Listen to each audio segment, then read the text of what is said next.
Android security is supposed to suck. We've heard it plenty of times from plenty of places. Android's fragmented nature and phone manufacturers' laziness when it comes to software updates means your Android phone is just less secure than an iPhone, right? Well, 10 years ago you could maybe make that argument. If a major iPhone software issue was discovered, even something as dumb as phones being bricked by changing the date in a way that angers the gods of Unix, Apple could quickly patch its entire ecosystem. After all, when it comes to the iPhone, Apple's in complete control. On Android, on the other hand, you could be left waiting months if a fix ever made it out to your device. For a security issue to be addressed on your 2011-era Android phone, new code first had to be pushed up by Google, then integrated into your phone's firmware by the manufacturer, and eventually customized and signed off by your carrier. This kind of software centipede is not ideal, if time is of the essence, as it likely would be if a nasty new software vulnerability were being exploited in the wild. And this was the case whether it was to update something tiny like the web browser, or something huge like a whole new version of Android. But Android in general, and Android security in particular, has come a long way in the past decade. And I'm going to explain how the tired trope of Android owners never getting updates and Android phones being mired in malware is now well and truly outdated. The best Android phones now guarantee 4 years of regular security patches, and Android itself is also more secure by design. The problem is, the ways in which Google keeps Android safe and secure are kind of nebulous and confusing. Unlike the iPhone, Google's larger, more diverse, and less directly controlled ecosystem requires a different approach to just relying on straight-up firmware updates to fix every issue.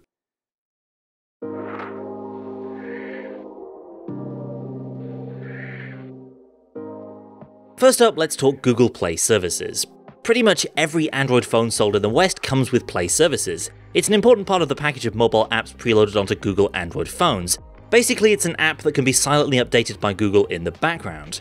But Play services is far more powerful than your average Android app. That's because it's a system app, which means on your phone it has the keys to the castle, allowing for features like remote wipe of your phone if it's lost or stolen. For that reason, system apps need to be loaded onto your device by the manufacturer. They can't be installed from scratch like a normal app, though they can be securely updated with new functionality once they're there. As of July 2021, current versions of Google Play services are supported all the way back to Android 4.1 Jelly Bean. Jelly Bean, released in 2012, is getting retired in late August 2021.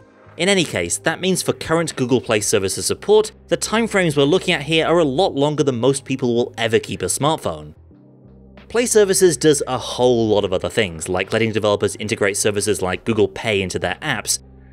But let's zero in on security. This kind of system app, constantly kept up to date in the background, supported on devices released a decade ago, and with permission to do basically anything, is a powerful tool in Google's Android security arsenal. Google Play Protect, for instance, is part of Play services, and this lets Google check apps on your phone for malware whether or not they're downloaded from the Play Store. Because Play services is a system app, Play Protect can nuke malicious apps before they have a chance to do any harm. And because Play services is constantly updated, these defenses can be kept up to date in the background for many years after your device receives its last proper firmware update. It's a way for older devices to be protected against malicious apps, even if those apps want to take advantage of software vulnerabilities that are still technically present in that older version of Android.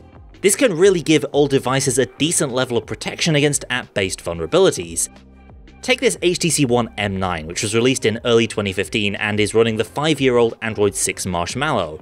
Even with very old firmware, it still has Google Play Protect, and it's right up to date on the latest version of Play services, the same one running on my Galaxy S21 Ultra. But let's go back even further. This is the Samsung Galaxy S2. It arrived in spring 2011, so right now it's over a decade old. It launched on Android 2.3 Gingerbread, but eventually got updated to 4.1 Jelly Bean. And sure enough, that's Google Play Protect on there right alongside the latest version of Play services, all on a 10-year-old phone. So yeah, with Play services it's possible even for absolutely ancient phones to have some level of protection from bad apps. Another great example of the power of Google Play services is the COVID-19 exposure notification system. Google was able to build this system with Apple and, thanks to Play services, automatically deploy it to every Android phone running 5.0 Lollipop or above without updating their firmware. So when scary security vulnerabilities emerge, as happened in 2014 with the Fake ID bug, Google immediately updated the security features of Play services to identify the offending apps. This allowed Fake ID to basically be nipped in the bud long before manufacturers got around to rolling out firmware updates to address the underlying software bug, which, in 2014 would not have been a particularly speedy process.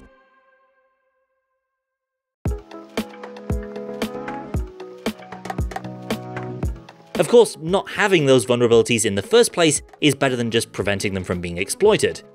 That's why in recent years Google has tackled Android's long-standing firmware update problem in a bunch of different ways.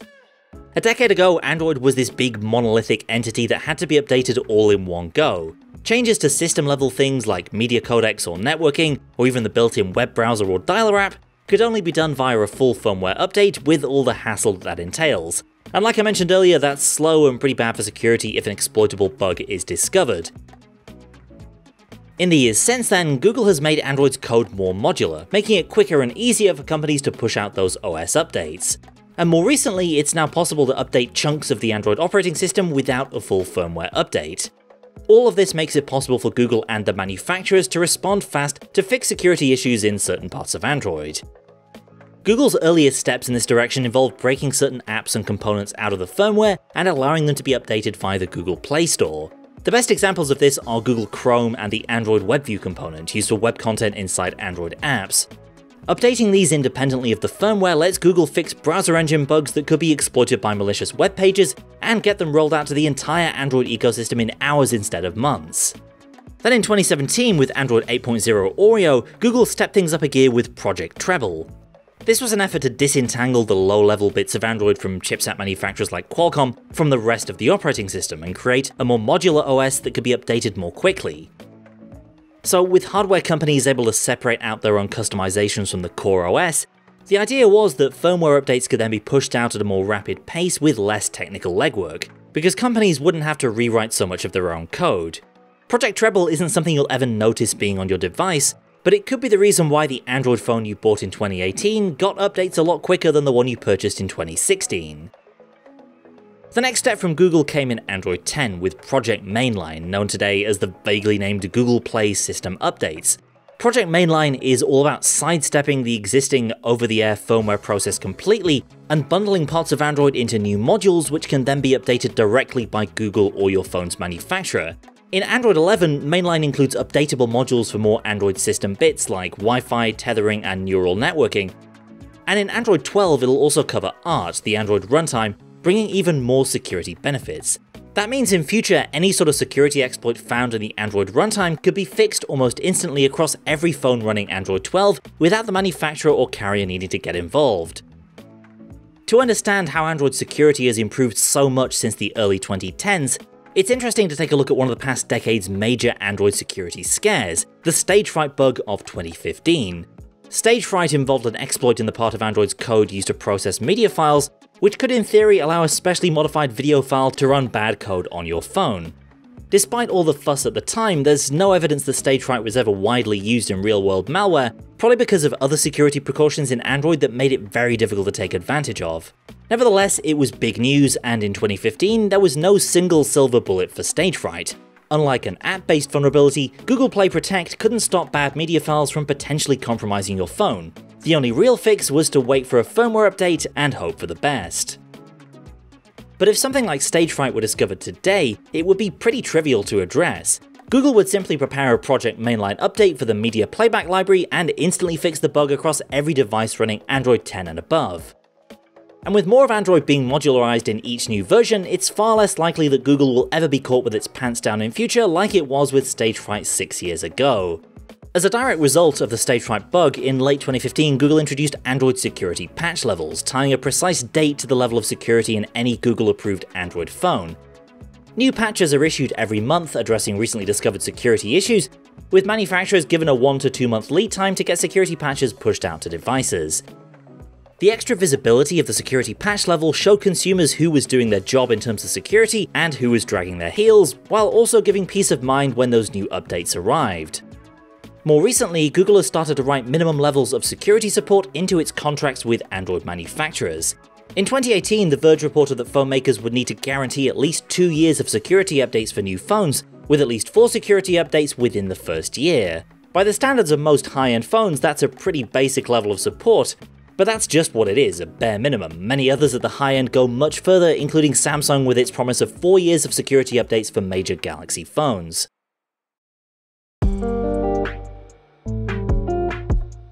Between faster OS updates thanks to Project Treble, easier updates to individual chunks of the OS thanks to Project Mainline, longer support lifespans thanks to those new contracts, and a strong last line of defense against malware from Google Play Protect, Android security today is robust.